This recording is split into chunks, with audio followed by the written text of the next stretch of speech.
মই মৰিব নিবিচাৰো ছাৰ মই মৰিব নিবিচাৰো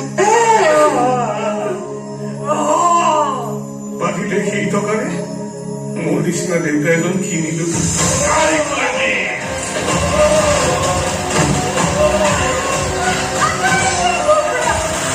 ভাগৱত এইবিলাক থাকি কাজলি কাজলি দুচকুতে আজলি আজলি মৰম হিয়াৰে খালি লোৱা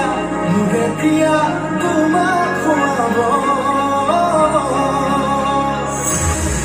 এতিয়া মই কিবা এটা কৰিব লাগিব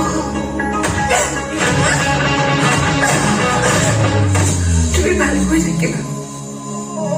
ভালকৈ নিজৰ যত্ন ল'বা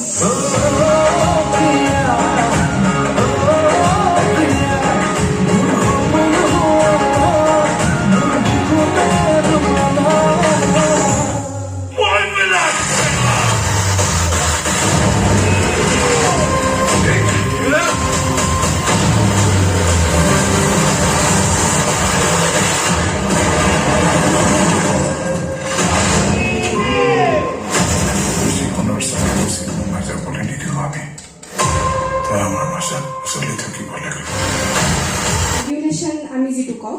সেই বস্তুটোৰ সৈতে খেলা বুলি কওঁ নহয় জানো সেই বস্তুটো আপোনালোকে ছবি আহিছিলে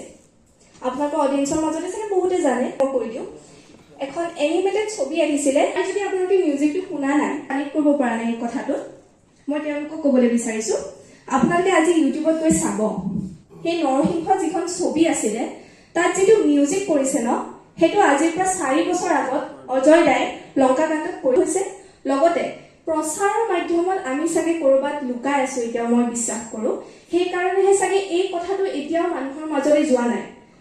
এখন এনিমেটেড ছবিক মানুহে ইমান ভাল পাইছে কিন্তু লংকাকাণ্ডত যে সেই কামটো অলৰেডি হৈ গৈছে সেয়া কিমানজন মানুহে জানে বা ইণ্ডিয়াৰ সকলো মানুহলৈ যে বস্তুটো যাব লাগে তাত বাৰু আমাক কোনে সহায় কৰিব পাৰে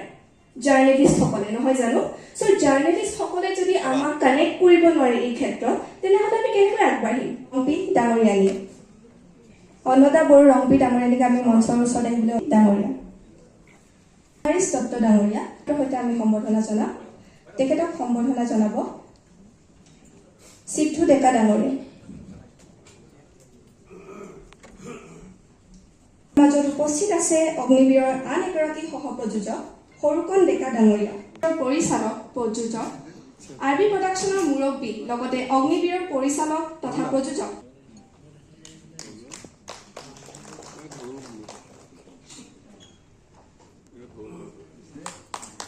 আমাৰ মাজত আজি উপস্থিত আছে অগ্নিবীৰৰ দুগৰাকীকৈ দক্ষ কোৰিঅগ্ৰাফাৰ সোণাল হাজৰিকা ডাঙৰীয়া আৰু ৰাজু দাস ডাঙৰীয়া তেওঁলোক দুয়োগৰাকীকে মই মঞ্চলৈ আহিবলৈ বৰ্মন ডাঙৰীয়ানী তেখেতক মই মঞ্চলৈ আহিবলৈ অনুৰোধ জনাইছো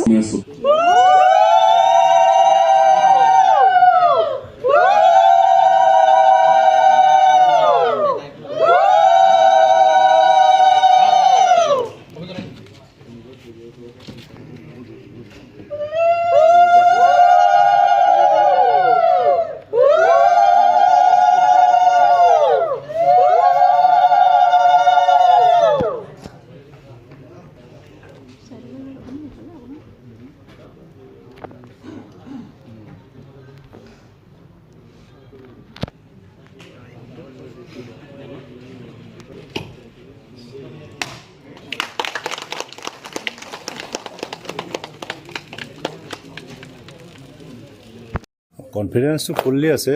মই প্ৰতিখন চিনেমাতে বেলেগ বেলেগ এটা নতুনত্ব দিব বিচাৰিছোঁ আৰু বিচাৰি থাকোঁ। আৰু অগ্নিবীৰতো তাৰ এটা নতুনত্ব আছে যে আমাৰ